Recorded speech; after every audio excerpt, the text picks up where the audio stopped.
Banner Children's, we've got pediatric care covered for Arizona families.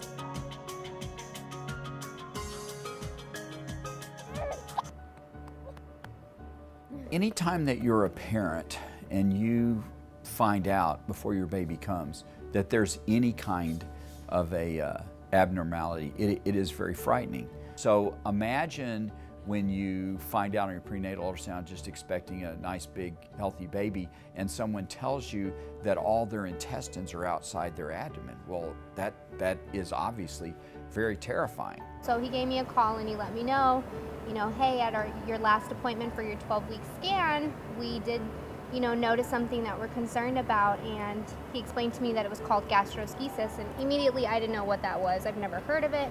I didn't even know what he was about to tell me, and then I asked him, what is it?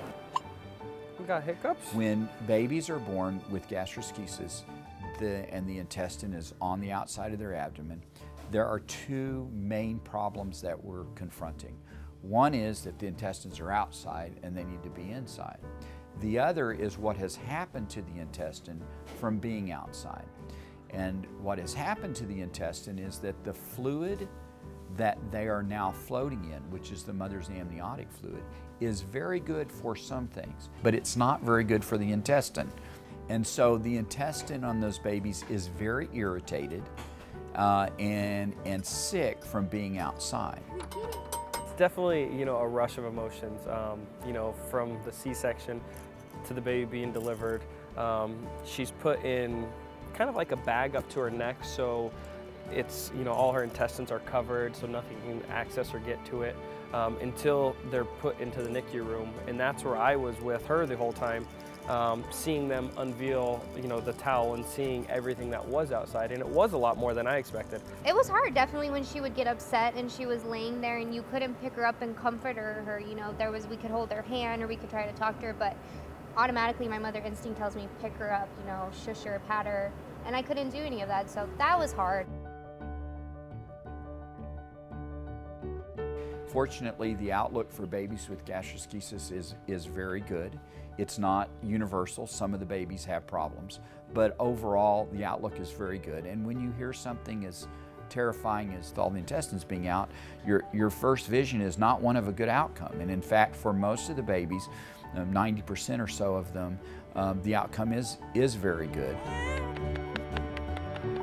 The beauty of the Banner system for babies with prenatally diagnosed defects is we have that same spectrum of multi-specialty care across the valley. It's definitely comforting because, you do go through all emotions, scared, happy, sad. You go through all of them. The biggest thing is enjoy the pregnancy. It's a normal pregnancy. Yes, your baby's born with this condition, but enjoy it. You're gonna go through the emotions, you're gonna go through everything. Enjoy the time, feel the kicks, feel everything. Everything else is normal. Just like any other baby at home, she's happy, she's healthy, she's giggly, she's grumpy when she's hungry. Everything else is completely normal. Even if I was to have a healthy pregnancy, I would come back to the way we were treated was above and beyond anything we expected. Banner Children's, we've got pediatric care covered for Arizona families.